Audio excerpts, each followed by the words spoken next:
Before we begin, don't forget to like the video and subscribe for more bedtime stories. Let me know in the comments where you're watching from and what time it is. And if there's a story you'd like to hear next, I'd love to know that too. Before I start, be aware, names have been changed to protect the innocent and to ensure the accused receives a fair trial. No matter how great we men think our lives will turn out, some unseen force can always come along and derail us, sometimes permanently, from our course. Whether we achieve the nuclear family with the 2.5 children or end up living with our parents, a single childless insult at 45, no one can predict their future. Perhaps the best way for me to illustrate my point is to tell you the story of Darren Sellers, my former best friend.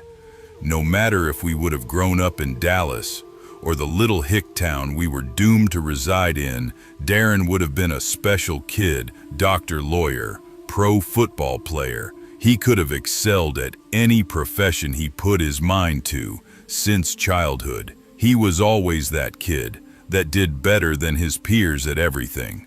I know he was speaking at an abnormally early age and reading by for heck. That wouldn't be surprised if he came out of his mother's womb potty trained. And I think he get the idea. He was a very special kid that should have become someone great, except he didn't by high school. He was already beginning to show some alarming traits. A pastime that he and I always enjoyed, collecting and cataloging skulls and antlers from dead animals, would eventually evolve into killing and skinning neighborhood pets for him. Well, I found this aspect of the hobby to be a strange tangent to take. It wasn't odd enough to affect a relationship the way he would treat his girlfriends. However, growing up in a very small town, we'd known almost every girl since kindergarten. Some had been close friends either way. Because of his popularity, he had his pick of them regardless of who she was. Darren decided to date her. He would always end up treating her badly. A committed relationship meant nothing to him.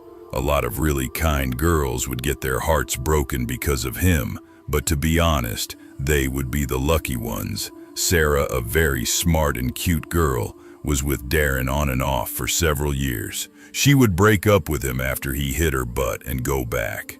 After he apologized, a week didn't go by that I wouldn't have to give him a chewing out for his behavior, but it made no difference. It was like his body had been taken over by the soul of a stranger, and the guy I had grown up with was fading into the background. None of this would hurt his standing. At the school, he graduated first in her class and received a full ride to Texas. A&M, I was no slouch myself, coming in at 6 out of the class of 100, but for me, I'd have to get scholarships if I wanted to go to college. After deciding on UT and Austin, Darren and I went our separate ways. We wouldn't see each other for almost 2 years, and when we finally did get together to catch up, things had changed drastically. I hadn't returned home my entire first year. Money was far more important to me, and little still existed to draw me back when I wasn't working.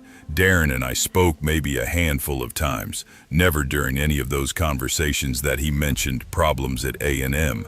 However, during a phone call with my folks just before Christmas break, my sophomore year, my mom said that Darren had dropped out of college and returned home a month prior. I had already made plans to visit for a week during the holiday. Now I had a lot of questions to ask. We met up my first night in town and drove to Dallas to visit a club or two. I decided not to deluge Darren with a bunch of questions. He would probably fill me in when he was ready. While sitting at the first club, he finally opened up about his time in College Station. Things have been going well for a while until he started smoking more and attending class less. The anonymity among all those strangers made it hard to make friends. The few people he did meet would lead him down the dark path, he said.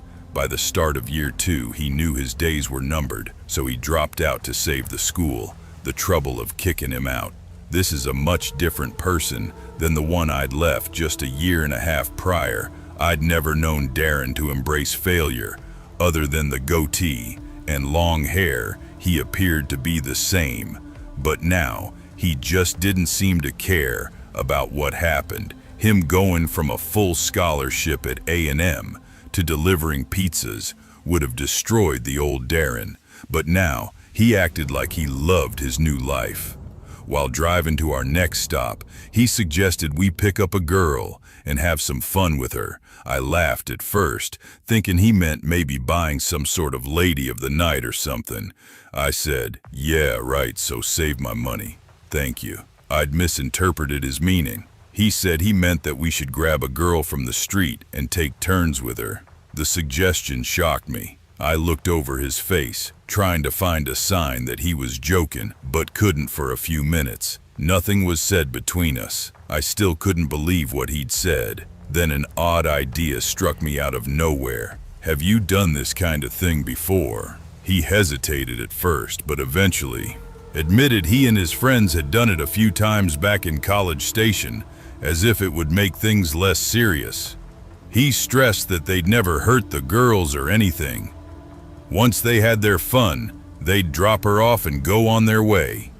They all right disgust I felt at that moment very nearly overwhelmed me, but I held myself together. Maybe next time I visit. I had no intention of taking part in anything like that. My words were simply meant to diffuse any hostile feelings he may have been harboring at that second. All he could think of was getting away from him. I faked feeling sick and suggested we head home. He didn't seem like he was mad about it. I dodged his calls for the rest of the week and returned to Austin. That Friday, we would speak one more time at the end of the school year. He was wondering if I would be coming home for the summer, but I told him I wasn't sure when I'd be back because of work, and I wasn't lying. If I wanted to pay for school, I had to work almost every day to do it. He sounded a little bummed out hearing this, and for a minute I felt bad for him. However, it wasn't long until I remembered our trip to Dallas. If I'm being honest, I had actually decided our friendship was over at that night. Something that had always been lurking under the surface of his personality had been freed while he was at A&M, and now he couldn't put it back in its cage. The second he joined the others in their fun and games, he ceased to be the friend I knew forever, not long after that last call. My mom sent me an email containing a newspaper story. Although it didn't mention the name of the attacker, my mother told me later that it was Darren, I guess. After he realized I wasn't coming back anytime soon, he went hunting by himself and got caught. Perhaps the most tragic part of that story is that the woman lost her life without the backup of his college friends. He lacked the power to control his victim and took things further than he ever needed to before, at least as far as we know. Because of the seriousness of the charges, he's been in the Collin County Jail for the past few years and has no hope of bail, barring any mistakes made by the police. The case appears to be open and shut. That means he'll be inside for 30 years at a minimum, and for the sake of women everywhere. Nicholas Patrick Barkley was born on December 31st, 1980. San Antonio native, was the youngest of 3 children, and by the age of 13 had acquired quite the reputation for being a bad seed. The young man had been violent and verbally abusive towards his mother, Beverly, multiple times. On such occasions, police would have to be called to calm him down. The problem didn't stop at home. However, Nicholas would often skip school, and when he did attend, trouble followed him, going even as far as threatening one of his teachers. The 13-year-old also had a criminal record incidents, such as stealing a pair of shoes and breaking into a convenience store, were among his crimes because of his past. It was no surprise that people around him didn't take what happened very seriously. At first, on June 13, 1994, Nicholas's mother gave him $5 to go and play basketball with some friends down at the park a little later. He called home to get a ride from his mother, but because Beverly worked nights and slept during the day, Nicholas, his brother, refused to wake her, the boy wouldn't be heard from again. After that, he'd run away before and returned in a day or two, so no one was really concerned, at least at first. Even when the cops did get involved, they were confident that he had been found quickly. How far could it get on $5 anyway? Right? The only problem was he wasn't found. And as the weeks passed, any hopes of finding him alive were dwindling. Beverly believed her son may have taken a ride home from a stranger. Then on the night of September 25th, 1994, just 3 months after his disappearance, something strange would happen. Nicholas, his older brother Jason, called in to the police to report someone breaking into the family's garage. The perpetrator was gone by the time the cops arrived. However, the older brother would swear the person committing the break-in was Nicholas. After a search of the surrounding neighborhood, no sign of him was found. This led the police and the young man's mother to believe he had made up the story, but no one could understand why. If Nicholas was truly there that night, it would have been the last documented sighting of him. The Barclay family would have to carry on with their lives all the time, harboring the hope Nicholas would return on his own or be found by law enforcement. But this time had passed. It looked less and less likely that they'd ever see their loved one again. 3 years would pass before anything new would be heard concerning Nicholas's disappearance, and would come from a very unexpected place.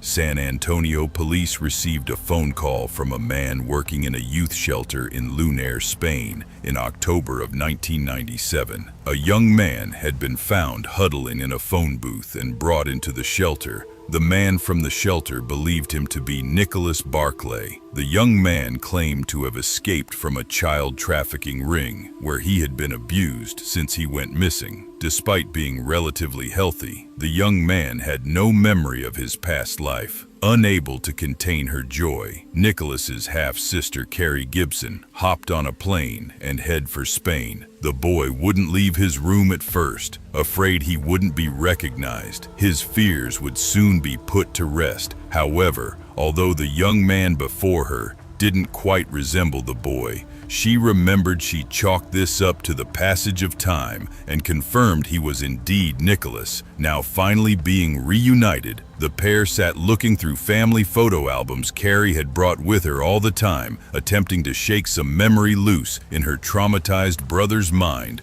Gradually, bit by bit, the young man's memories appeared to be coming back to him. But he remained quiet, likely because of all the abuse he was believed to have experienced. After taking a test, identifying family members from pictures, he passed after making only one mistake, and was decided by authorities to be the real Nicholas Barclay. He was cleared to return home. He and Carrie hopped on a plane to be reunited with the rest of their thankful and relieved family.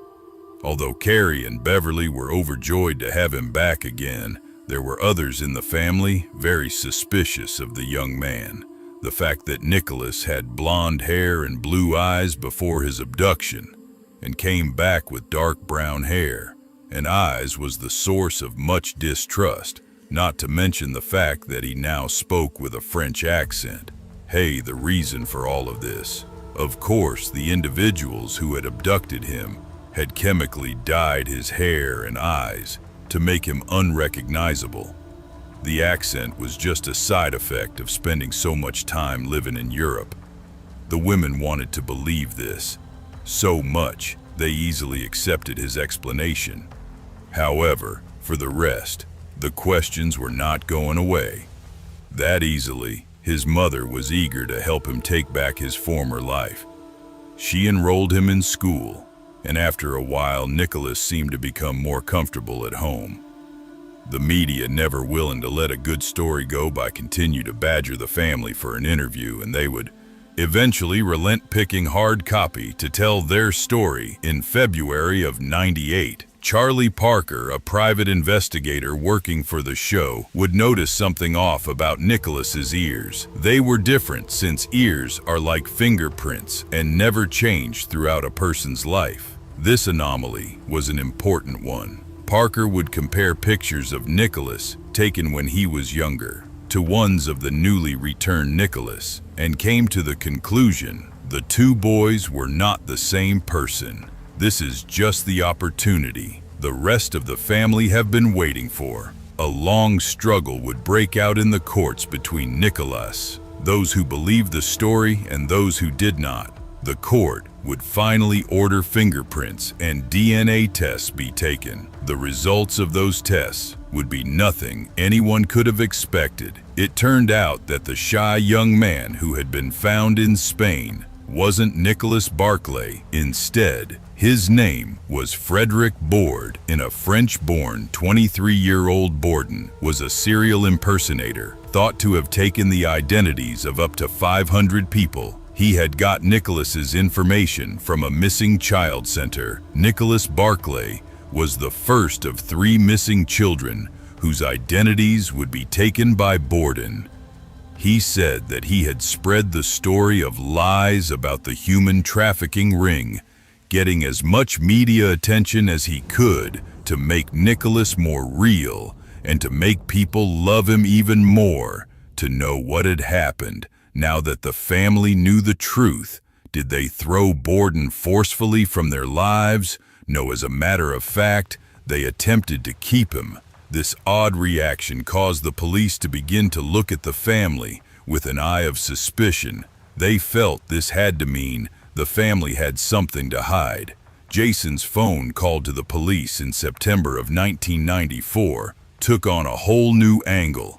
According to him, it's not uncommon in murder cases for a call to be made to convince people that someone is alive before he could be questioned. Nicholas's older brother died from a possibly intentional drug overdose with his death. The case has gone cold, although private investigators still work it today. Jason appears to be the prime suspect, but since he's dead, we may never know what happened to Nicholas Barclay, and Borden spent 6 years in prison for his crime. Upon his release, he returned to Europe and continued with his grifting for a while, but would eventually marry and start a family in 2007. He is convinced that Nicholas Barclay was murdered. Borden himself called the police to report as much, once claiming Beverly even admitted to it. However, nothing would materialize in light of Jason's death. There's an amazing documentary available in YouTube right now called The Imposter. It should do a great job of filling in any gaps have left. I feel Nicholas's disappearance tends to get lost in the strangeness of what happened with Frederick Borden, so I'm including a description of the real Nicholas and what he was wearing the day he went missing, for the sake of all those who hold him dear. Let's hope he returns to them, alive and well. Nicholas, whose nickname was Nicky, is a Caucasian male with light brown hair and blue eyes. He has tattoos of the letters J on his left shoulder, T on his left hand, between his thumb and forefinger, and the letters L and N on his outer left ankle. He also had a gap between his front teeth. He has been diagnosed with attention deficit disorder. Nicholas was last seen wearing a white t-shirt, purple pants, and black sneakers. He was seen carrying a pink backpack. Not a month before my grandpa passed, he sat me down and told me a story about his childhood in Texas. To my knowledge, very little has been said concerning this time in his life. Perhaps that's why what I was about to hear shocked me so deeply. Somewhere in the wide expanse of the forest, between the Louisiana Lion and Paris, I dare not be any more specific than this. My family had a small bit of land, roughly 150 acres. This was a lot more than most. But with generation after generation, staying on the land room got scarce quick. My people had been about the area since Texas was still its own country, and life back in those days was no place for the meek squabbles were handled between neighbors, and the law often came at the end of a gun. My daddy had me out and hunting for food as soon as I could shoot. This was Depression times, and folks did whatever they could to make ends meet. My mother had an older brother who'd already been in and out of the penitentiary twice for making liquor. When my schooling her chores didn't see me busy, I'd make a little money watching over the still. The local law dogs generally turned a blind eye to folks' personal enterprises and sometimes engaged in the practice themselves. Government revenue agents were the real thorn in our side. Their meddlesome ways could derail a man's income for an entire season, and this was in a time legitimate jobs were thin on the ground. As I said, during the winter months, I'd make a bit watching over my uncles still stuck off in the far corner of the property. Revenue agents always being a burden on us, I was to keep a keen eye out for them and dissuade any other folk of a curious disposition from walking up on the manufacturing. Being a pretty young man, at the time near on 12 years old, I could pretend I was merely hunting and draw no attention if the agent spotted me. Both barrels from my shotgun notified those working the still of any undesired folks approaching, and I was to walk away, none the wiser of their fate. Nobody wanted a child like myself, with such a bright mind and promising future, to end up in the penitentiary. All the precautions and forewarnings wouldn't be for naught. However, one cold and foggy morning, I was loafing about the still with my uncle and two of his friends, a pair of brothers from around Clarksville. We were caught unawares by a pair of agents. The fog had concealed their approach until it was too late. They perhaps would have reacted in a less rash manner had they the time to prepare for their arrival, but under the circumstances, their sense of self-preservation took over. My uncle has said more than once that he had no intention of going back to the penitentiary, and when the agents told us to show our hands, he opened fire instead. The roar of a shotgun scared the Jesus out of me. I dropped to the ground and buried my face as far as I could into the leaves. It was over in seconds when I dared raise my head. The agents were both dead, and the younger of the Clarksville boys was minutes from the same. The older brother did his best to make his siblings' last moments as comfortable as possible. My uncle is already dragging the agent's body off to bury them. This was all going on around me, but I couldn't form a clear thought or word. It was probably half an hour before I could stand. I walked over to where my uncle was digging, and he threw me a shovel. Nothing was said for the next hour. The ground was darn near freezing and made the task even longer and arduous. We got the holes dug and rolled the agents into them. About that time, the older brother joined us. He began digging another hole nearby, and my uncle joined him, leaving me to fill in the revenuers' graves.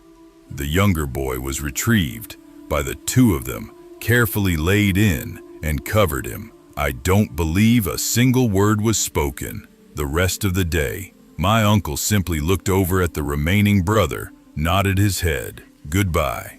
Oh, y'all went our separate ways. Nothing else regarding that morning was ever spoken of until today. Of course, the events of that foggy morning would turn out to be a dark omen on our lives. To come word around us that remaining Clarksville boy wandered the country riding trains until World War II broke out. It said he went up into Canada and joined the army. Supposedly died around Dunkirk. As for my mama's brother, he kept making liquor until 1937 when he was shot in an argument over a woman and died. I guess he could say I came out lucky as compared to the others. Mama made sure I kept focused on my schooling. I got my diploma the year America joined the war and was one of the first in the country to join up. For some crazy reason, the Lord watched out for me. Despite 3 years of combat constantly being shot at by Japanese snipers, I didn't get as much as a hangnail. After the government cut me loose, I used that GI Bill and enrolled at Stephen F. Austin and stayed around to teach after I finished. That's where I met your granny, and you know the rest. After that, we moved up here to Fayetteville so I could teach. I'm telling you this now, after all these years, because I know I ain't got much time left. I don't want to go to my maker with the secret on my conscience. The fact is, boy, I've been walking around every day since then, expecting to meet some grisly ending because of what I was a part of. It was a big part of why I went to war. The weight of being complicit in 2 murders is a heavy thing to carry through life.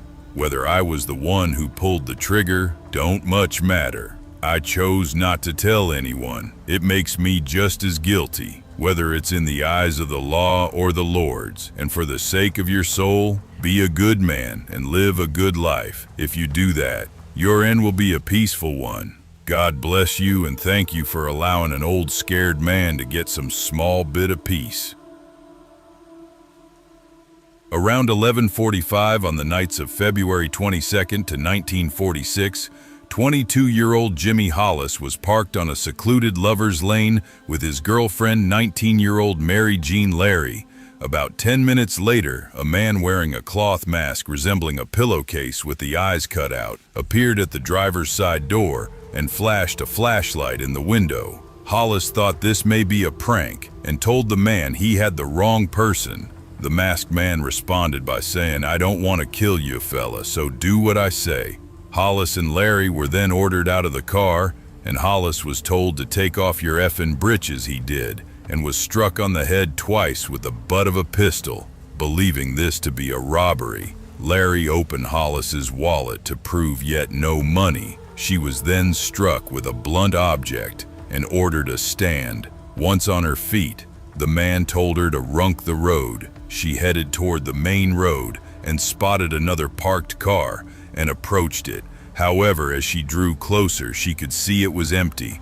Larry returned on her path, but was intercepted by the man and struck on the head for a second time, knocking to the ground. The attacker took this opportunity to have his way with her with the barrel of his weapon. Fortunately for Larry, the man seemed to have been scared away by the headlights of a passing car before he could achieve this. After he fled, she pulled herself to her feet and ran to the first house she saw. As Larry's terrible episode was unfolding, Hollis had managed to pull himself back to his feet, covered in blood and with a fractured skull. He stumbled onto nearby Richmond Road and flagged down a car. The driver pulled over, but horrified by his appearance, refused to let Hollis in. He did, however, promise to call an ambulance at his nearest opportunity. This proved unnecessary.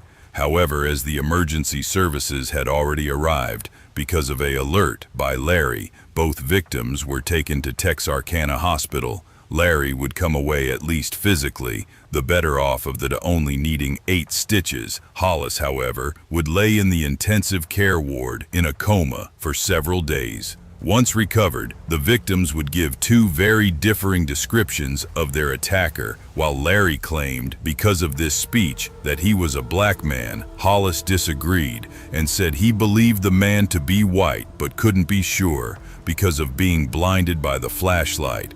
These and other factors made the police suspicious of the victims' accounts.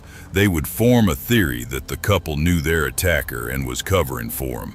Hollis was quoted as telling the Bowie County Sheriff William Presley that man is dangerous and he's a potential murderer. The next one he gets will be killed. Evidently, he thought he'd killed me that night. I know he was crazy. The crazy thing is, he said I know his mind was warped. Hollis had no idea how prophetic his words would prove to be. What no one knew at the time, Hollis and Larry were very lucky to be alive.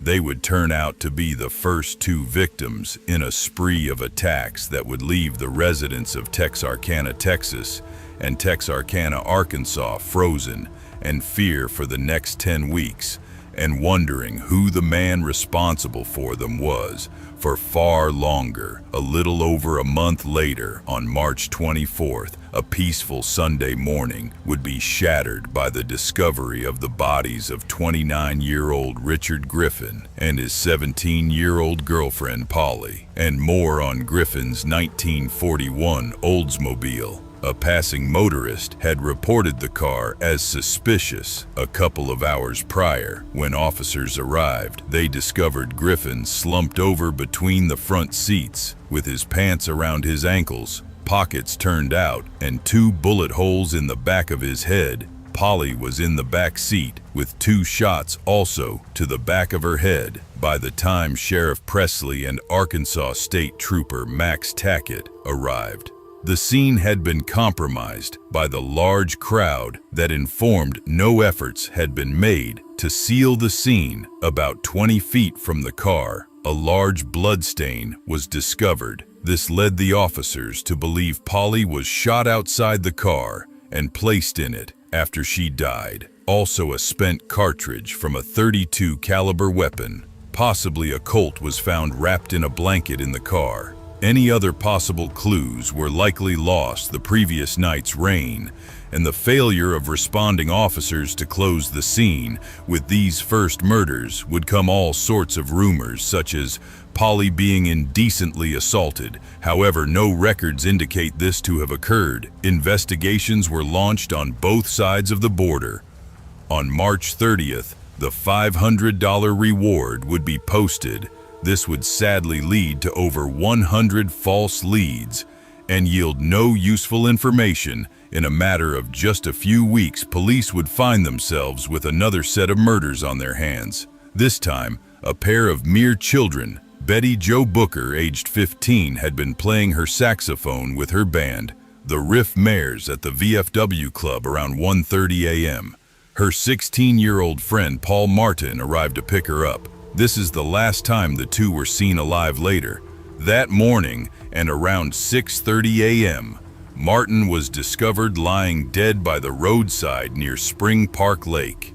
He had been shot 4 times, once through the nose and once through the left rib from behind, a third through the right hand, and the last went through the back of the neck. Poor Betty Jo would not be found until 11:30 that morning. She was 2 miles away from Paul's Ford coupe, then just 1 mile away from where Martin had been discovered. Earlier that morning, the young woman was mercifully still clothed, including her overcoat, which was fully buttoned. Her wounds were 1 gunshot to the chest and a second to the face.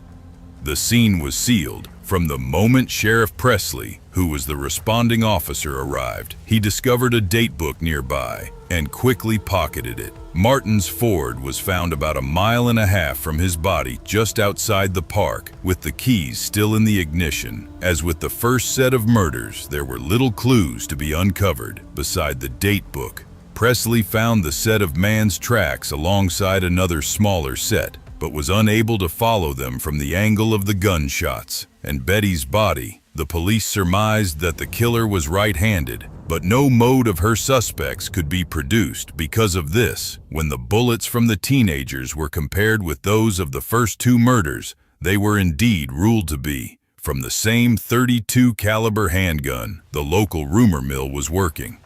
Over time, authorities were getting calls anytime a person even heard a noise, and the atmosphere was growing tenser. By the day the Booker Martin murders would be the first time the killer would get his sensational name, and the April 16th edition of the Texarkana Daily News, a heading read "Phantom Killer Eludes Officers," as investigation of slayings pressed was published. The Gazette would get into the action the following day by printing phantoms, later still at large as probe continues, although other names would be used in papers throughout the country. The Phantom became the most common. The reward fund had been raised to $1,700, and within days, 6 Texas Rangers led by the famous Captain Manuel Tres Oces Lone Wolf Gonzalez arrived in town to assist in the case with the Rangers. The Texas DPS sent technical experts and a lab from Austin. Things would become so blown out of proportion that Gonzalez would have to call a press conference on the 18th to quash many of the rumors circulating around the case. He would say at one point that all the hearsay being spread by people and the press were a hindrance to the investigation and harmful to innocent persons. The weeks following the second set of murders were relatively quiet. This didn't mean tensions were not through the roof. Some in the community had begun to connect the cases together, and since the first attack had occurred 3 weeks to the day before, the second, many expected the third attack would be coming in the same time frame. This caused tensions to heighten as May the 4th approached. Although these citizens were only a day off, in their prediction, the Phantom would prove to everyone in the area he was far from predictable. When the evening of Friday, May 3rd, sometime before 9 p.m., the killer would strike at 1 o'clock last couple this time. However, the Phantom would give the citizens of the Arkansas a taste of the same medicine that he had been sharing with their neighbors across the state line. On this night, farmer and welder Virgil Starks, 37, had sat down in his armchair to enjoy his favorite radio show. He and his wife Katie, age 36, lived in a modest ranch-style house on a 500-acre farm almost 10 miles northeast of Texarkana. While Virgil relaxed in his armchair in the sitting room, Katie was lying in bed in her nightgown. She said that she had heard noise in the backyard and yelled out to Virgil to turn down the radio. Seconds later, Kitty would hear the sound of breaking glass. Thinking perhaps her husband had dropped something, she went to see what had happened. Upon entering the living room, Virgil stood up and then slumped back down into his chair. Seeing blood, she ran up to examine him, and upon lifting his head, she realized he was dead. She ran to call the police, but after cranking the old wall telephone a couple of times, she was shot twice in the face from the same window Virgil had been shot from the bullets, while one went through her right cheek and out between her left ear, and the other breaking her jaws, splintering several teeth. They did not render her incapable of helping herself. Although at first she would drop to her knees, she soon regained her footing and ran for a pistol that was kept in the bedroom. Meanwhile, the shooter ran to the back of the house. Katie, unable to locate the gun, returned to the kitchen just in time to see her assailant climbing through the couple's kitchen window. Horribly injured and afraid, she changed directions and fled through several rooms and out of the house, leaving a trail of blood and teeth in her wake. After first seeking help at her sister and brother-in-law's home across the street, but getting no answer, Katie ran the 50 yards to the neighbor A.V. Fratcher's home. Prater would bring her inside. He then retrieved his rifle from his home and returned outside. He fired into the air to alert any nearby residents of his need for aid. Neighbor Elmer Taylor would answer the call. Prater asked Taylor to bring his car around, and they drove Mrs. Starks to Michael Meager Memorial Hospital, Arkansas. State officers Max Tackett and Charlie Boyd would be the first to respond to the call upon arrival. The officers roped off the scene. However, the commotion stirred up by 30 or more members of law enforcement going in and out all night would render their efforts largely useless. The sheer amount of blood left behind by Mrs. Starks made it hard for the officers to keep the area clean. Miller County Sheriff W. Davis, who would take control of the investigation, called in officers from around the area, including the FBI, Sheriff Presley, Captain Gonzalez, and his group of Texas Rangers, and many others. Police would find money in the home, along with cash and jewelry, but in the theory of robbery to rest, 3 clues would be found at the scene. A red metal flashlight was discovered in the bush by the window, and 2 .22 caliber bullets were retrieved from the walls of the house. The third, muddy footprints lifted from the yard and welding shop were less solid because of the poor state of the ground. Bloody footprints were also found in the home, but it could never be proven if they belonged to the killer or the large number of officers moving through the scene. Although the caliber used at the Starks farm was .22, Sheriff Davis stated it is possible that the killer is one and the same man. Several men found in the vicinity would be picked up for questioning, but soon released the next morning, and bloodhounds were brought in by the Arkansas State Police. 2 trails were found that led to the highway. Before the scent was lost, the flashlight was sent to the FBI lab in D.C., but was found to be free of any prints. Scores more officers were brought in that weekend to patrol and protect residents.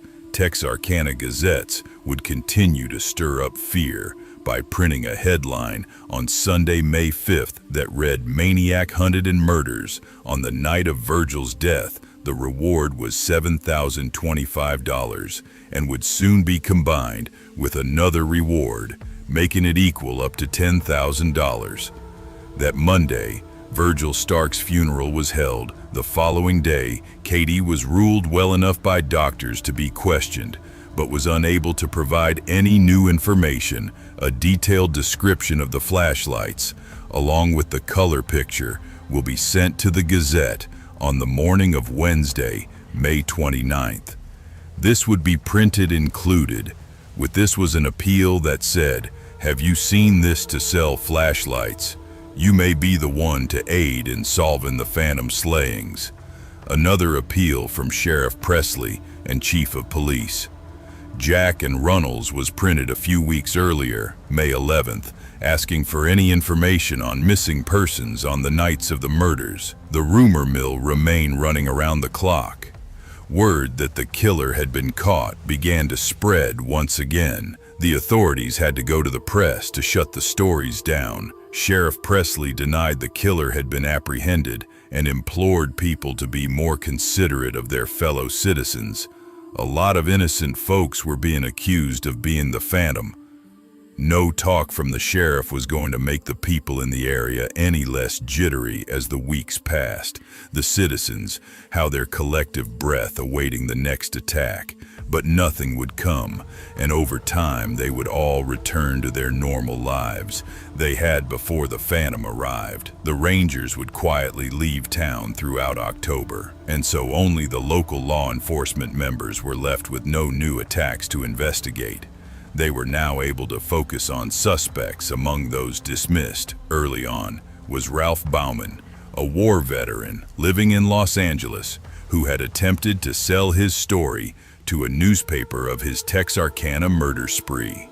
When they didn't go in for the story, he took it straight to the police, telling them that he lived for danger, how he previously been in a coma, and how he was running from something, maybe murder. If it turned out that he hadn't committed the crimes, he hoped instead that he could settle down working as a stuntman in Hollywood.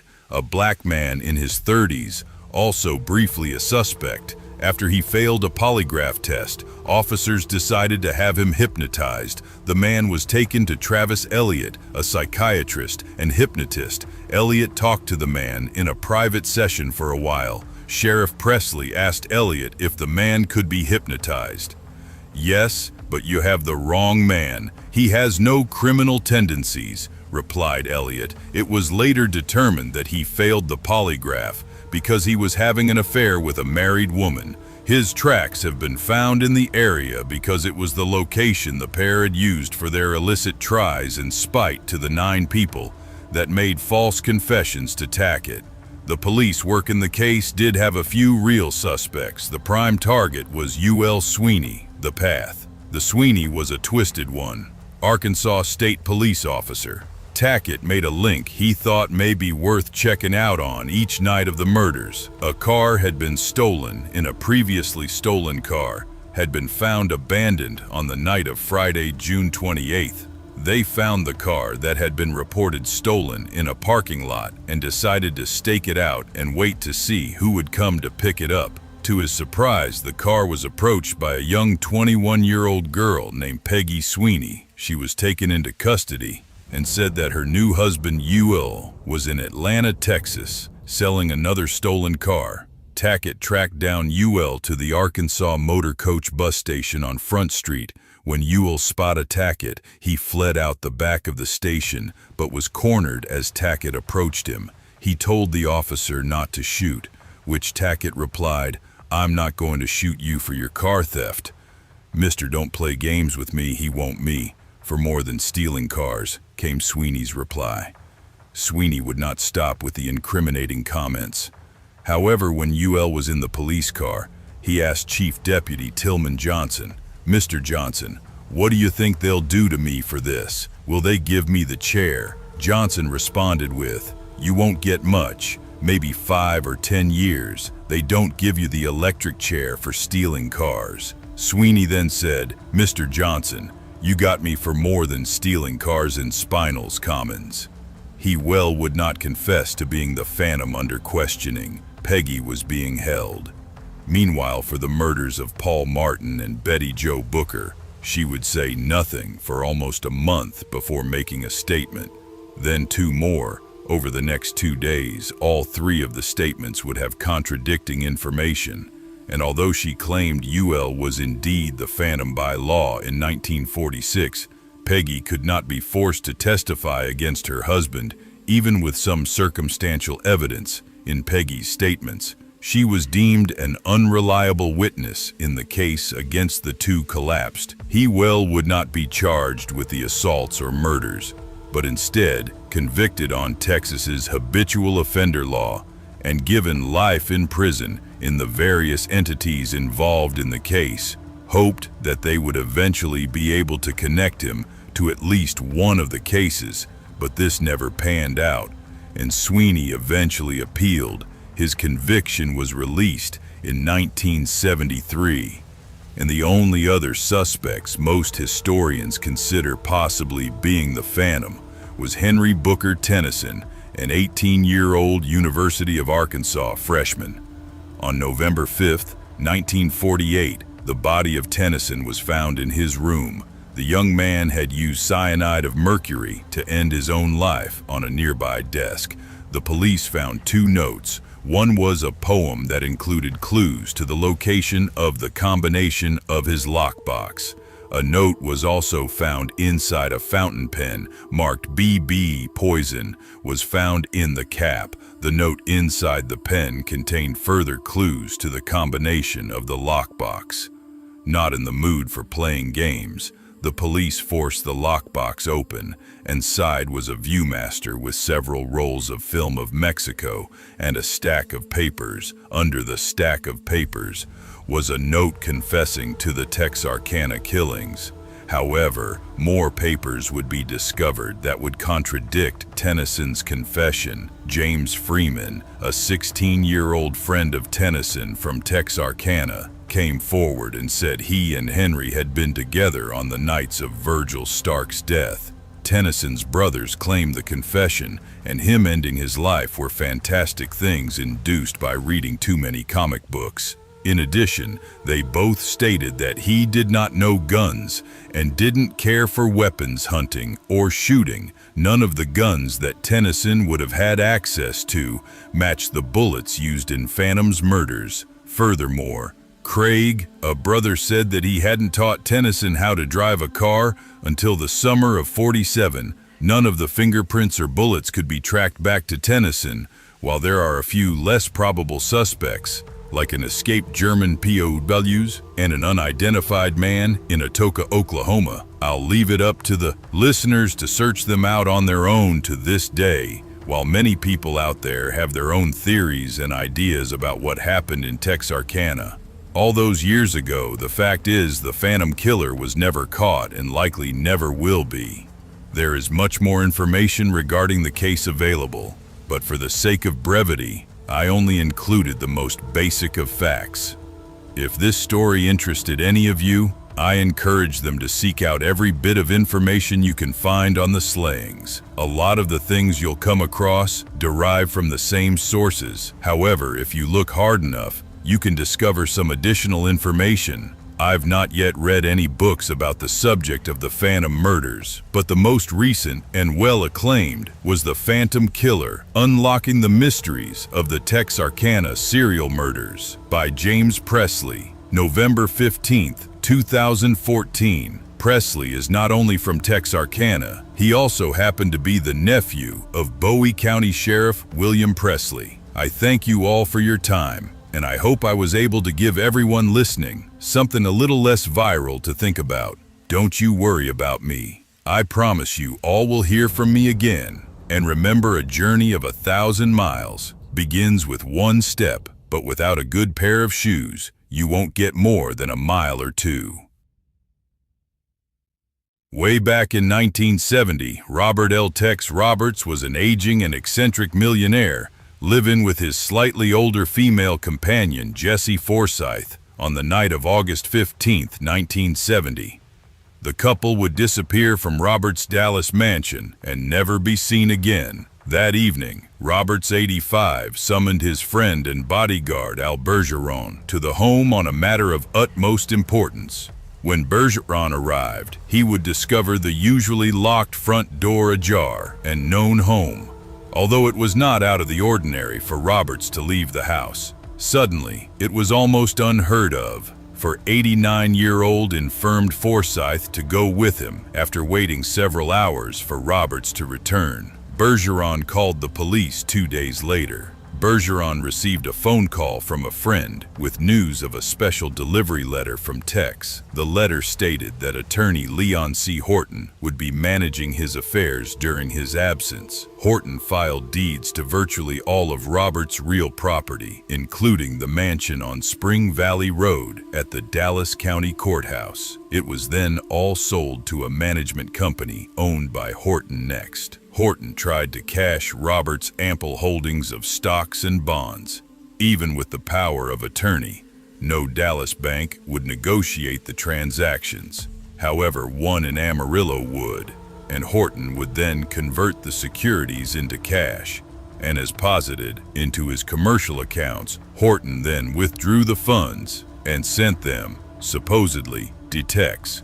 According to a prearranged plan, Bergeron, who was a major beneficiary in Roberts, didn't know whether to believe Horton's assurances that Tex was getting the money. Yes, to speak to him personally, but Horton denied this, claiming he was protecting his clients. Request for secrecy. Months would go by until in January of 1971, Bergeron received a Christmas card from Tex that was mailed from the small Louisiana town of Homer near the Arkansas border. Other of Roberts' friends was also get similar cards in the mail. All of these cards would have typewritten addresses. This little nugget of information would motivate Bergeron to go back and examine Tex's signature on the card, one he knew well. After taking a closer look, he would decide it didn't quite look right. Bergeron would now begin to investigate. In earnest, he would uncover another person who sold property to Horton, an elderly woman who disappeared in 1969.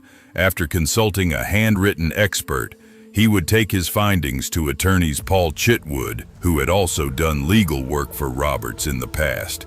The attorney would examine Berger Ian's findings and ultimately determine a court of inquiry was necessary from the start. The inquiry was a mess. Horton was supposedly assaulted in the courthouse parking garage, and his briefcase, which held the power of attorney, it was stolen. Nevertheless, using existing copies, the handwritten expert testified that Roberts' signatures and the documents were not genuine. In his opinion, this would lead to the indictments of Horton and notary artists Odell Reed, who claimed to have witnessed Roberts' signatures. A grand jury in Randall County would also indict Horton for converting common stock to his own benefit. He'd been convicted of theft by false pretext and given a sentence of 10 years in prison. Later on, he would be convicted on 4 counts of forgery in Dallas. Artists Odell Reed, the notary, would vanish for over 2 years after being released on $15,000 bond. When he finally surfaced, the Dallas DEA office mysteriously lost interest in the case and agreed to a probated sentence other than Horton himself. Odell Reed's may be the only person who knows the fate of Jesse Forsyth and Tex Roberts. Let's hope he never gets out. This happened to me during my yearly camp out at Lake Texoma in North Texas. The lake itself was built during the Second World War, using mainly German POWs of Burr. It sits astride the Texas-Oklahoma border and covers roughly 89,000 acres and sees about 6 million visitors on an average year. It's, to my knowledge, still one of the biggest reservoirs in the country, and my favorite place to spend my birthday. Every year, the week before or after spring break, I load my camping supplies into my car and make the 30-mile drive. My usual place to set up is Eisenhower State Park, located on the Texas side of the border.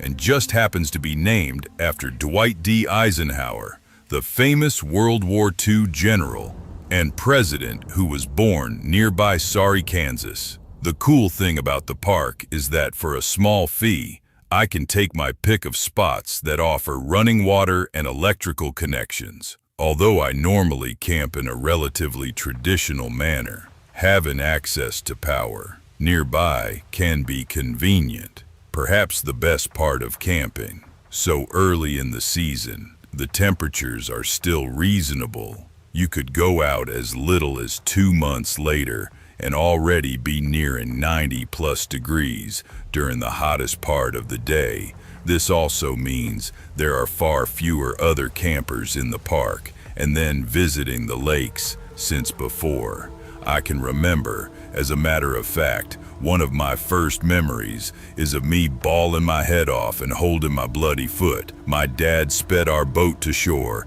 in order for me to get the medical care I required after stepping on a broken bottle. We all wore shoes in the water after that. In all my years of going out there, I had never heard anything about wild packs of dogs roaming the area.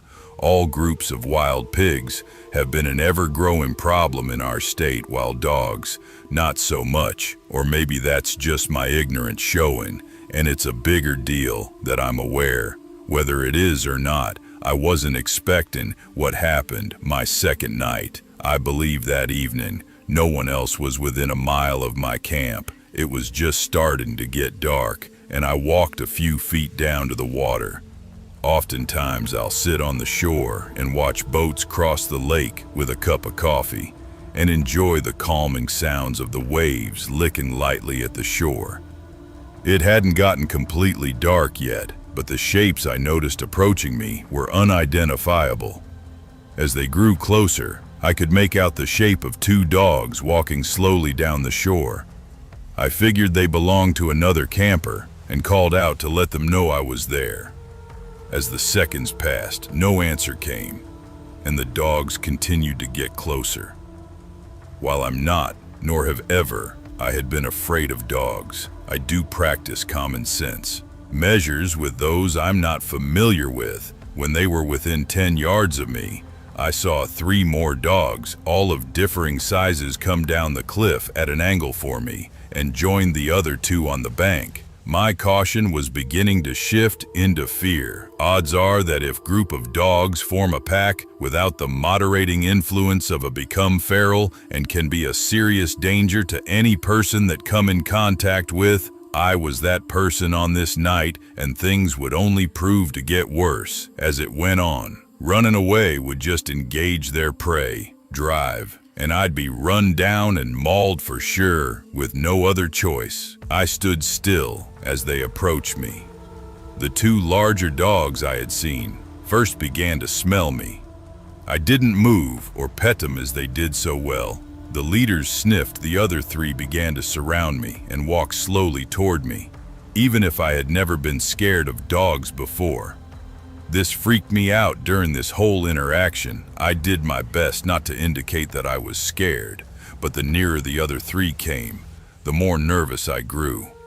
Things would come to a head when I felt one of them bump me on the back of my head. I did the worst thing I could have and jerked away. This was all the pack needed to begin attacking me. Each of the leaders had grabbed me, one on the hand and the other had a mouthful of my leg.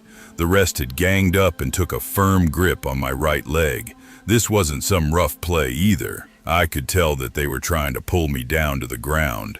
I quickly lost my balance and dropped to one knee. But fortunately for me, I had a makeshift walking stick in my right hand and used it to break my fall. One of the leaders used this as an opportunity to go for my face.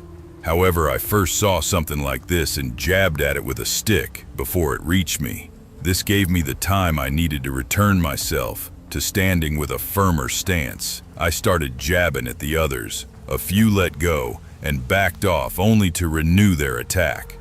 Seconds later, rage and frustration began to take over, and I started swinging wildly at them. Here and there, I'd hear a scream come from the darkness until finally the assault ceased. I stood my ground and waited for it to begin again, but the pounding of my heart was all I could hear to be safe. I walked slowly back up the hill to my camp, watching the whole time for any movement in the darkness. When I reached it, I'd turned up my lamps and searched for wounds. My left hand was bloody, but after washing it, I could see it wasn't as bad as I had feared. The bad bites were to the back and sides of my calves. The best I could do was clean and wrap them until help could get to me. The gates didn't close until 10 p.m. that day, so the ambulance was able to scoop me up and get me to a hospital. Rather quickly, I spent the rest of the evening getting treated. Among the procedures was my first set of rabies shots. I was overjoyed to learn the procedure is far less extreme than it was when I was a kid. Although you still have to get the vaccine. Over several appointments, science has made major strides, at least in this area. The following morning, I called a friend to pick me up and take me back out to break my camp. I made sure to notify the office about the attack, but I don't know if anything was ever done. I watched the evening news and checked the paper for 2 weeks. Nothing about the dog packs or my attack was ever mentioned. For all I know, the decision was made to handle the problem quietly and avoid any hits to the coming tourist season. The last few times I have camped there since the attack, I haven't encountered any feral dogs. So perhaps that's what was done. My run-in with the dogs motivated me to finally get my license to carry a handgun, and then wanting to do it since the law was passed, but can never justify it to myself.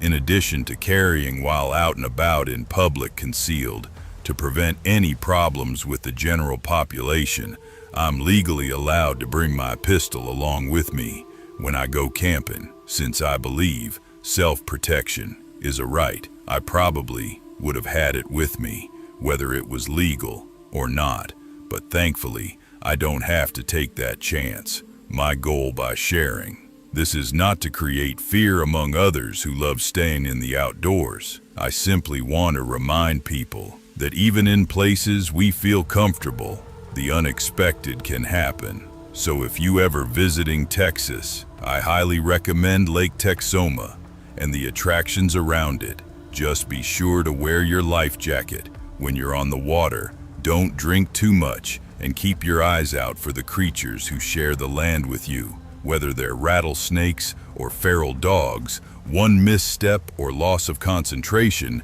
could really ruin your day.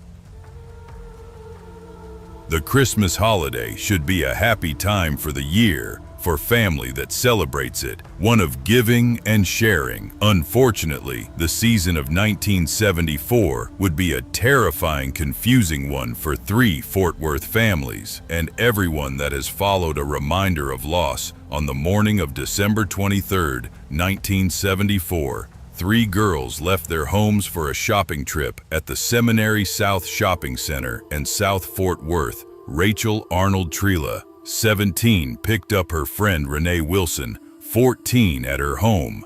Julianne Mosley, who was only 9, asked the girls to let her tag along. They agreed, but only if Julia's mother gave permission. Julie called her mother at work, and only after a lot of whining, as her mother says, she allowed the young girl to join the others. Renee had a Christmas party that night, so the girls planned to be home by 4 p.m. to allow her to prepare for it. The trio's first stop was the Fort Worth Army-Navy store to pick up some items on layaway. Only then did they head for the Seminary South Shopping Center, parking Rachel's vehicle in the upper level near Sears. Several people in the mall remember seeing the girls. One woman even told a store clerk she recalled Renee's sweet honesty t-shirt. Another claimed the girls have been spotted in a security patrol car. It is known the girls had made it back to the car at some point because their purchases were found inside of it. When the girls did not return home, the families became concerned and traveled to the shopping center to search for them. They would camp out there all night, waiting for the girls' return with no results in the coming years. More than one person would come forward with stories of seeing one or all the girls being pushed into a van or pickup truck. Regardless of what people claimed to have witnessed, the police still had no more clues to the three girls' final destination. Of course, law enforcement would propose the time-worn runaway theory, but the parents shot this down quickly. A letter would arrive the next morning. However, that would lead police to believe that they were right. It was addressed to Rachel's husband, Tommy. The two had been married for around 6 months at the time of the disappearance. The envelope would hold some strange forms of speech, though rather than the familiar Tommy that Rachel always called him. It had the formal Thomas, a trilogy. Rachel's name was just scrawled across the top with no return address. Far more strange, her name appeared to be initially misspelled as the Ellen. Her name was written as a lowercase e, but then had been gone over again to form the correct spelling. There was a Snow City name on the postmark, only a blurred postal service number, 76083. The three oddly looked to be backwards. The possibility of it being an unfinished 8 are the last 2 digits of the stamping, handwritten, have been considered, making it a 38. If they were indeed a 38, the letter would have been stamped in Eliasville, a town near Throckmorton, Texas. However, if they were actually 88, it could have been sent from Weatherford. The letter itself was on a piece of paper too large for the envelope, and written in a childlike scrawl saying, "I know I'm going to catch it, but we just had to get away. We're going to Houston, see you in about a week. The car is in Sears parking lot. Love, Rachel." Rachel's mother, Fran Langston, never believed the letter came from her daughter. In the 70s and 80s, the letter was examined by multiple experts, including those from the FBI. But each time the results came back inconclusive. Just after the disappearance, the families walked creek beds and back roads looking for the missing children. The police chased 100 empty leads by the spring of 1975. The families had become frustrated by the police investigation. They would hire flamboyant private investigator John Swain in early 1975. One young man, claiming to be an acquaintance of Rachel's, stepped forward and said that he saw them in the record department of the store inside the mall just before they disappeared. The man claimed that another person appeared to be with the girls. In April of that year, Swain would join with 100 volunteers in Port Lavaca to search under bridges and through swamps after he received an anonymous tip that the girls had been killed and dumped. There nothing would become of this or any of the other tips Swain would get, and by 1979, the detective would be dead of a drug overdose. With his death, the case will be rendered basically closed for the time being. Throughout the ensuing decades, the remains of more than a few people would be uncovered, but none would turn out to be those of the 3 girls. The story would get a new lease on life when the case was reopened and assigned to homicide detective Tom Butcher in 2001. The detective believes the girls left the mall with someone they trusted, and more than one individual may have been involved. Sadly, like so many other times, nothing new would be discovered by this new investigation. Nevertheless, people still take time out of their lives today to comb the wood swamps and long-forgotten trails for any bit, no matter how small it may be, that could help solve this mystery. Rusty Arnold, Rachel's brother, who was just 11 at the time she went missing, would meet Dan James, a private investigator, around 1995. James has been following the case since 1975 on his own time. He has even posted $25,000 of his own money for any clues that could lead to the arrest and condition the person or persons responsible for the disappearance. James has never been hired by any of the families or received any compensation for his work. A handful of supposedly credible witnesses have been found, one in 1998. That story claims Rachel was abducted and the person involved, and it still has her. To this day, it's said that he allows her to visit Fort Worth every year at Christmas. Rusty and James seem to believe this story, but neither man will come out and say what they think has happened to the two other girls. Even as recently as 2018, 2 cars could be dragged from Ben Brooks Lake because it was thought that they may have a connection to the case. But this too would lead nowhere until somebody inside the case comes out and states names and locations. All types of rumors and theories will be thrown out. Only the individuals involved in the disappearance of the trio really know their fate, and until they come forward with their story, we shall all remain in the dark. Hey friends, thanks for listening. Be sure to subscribe and click the notification bell to be alerted of all future narrations. If you got a story, be sure to submit them to my subreddit, Let's Read Official, and give and receive feedback from the community, and maybe even hear your story featured on the next video, and join my Discord to interact with me and other listeners directly. And if you want to support me even more, grab early access to all future narrations for just $1 a month on Patreon, and maybe even pick up some Let's Read March On Spreadshirt and check out the Let's Read podcast, where you can hear all these stories in long compilation form and save huge on data, located anywhere you listen to podcasts. All the links in the bayou. Thanks so much, friends. And remember, tomorrow is Head Moderator Day, so be sure to thank your head moderators.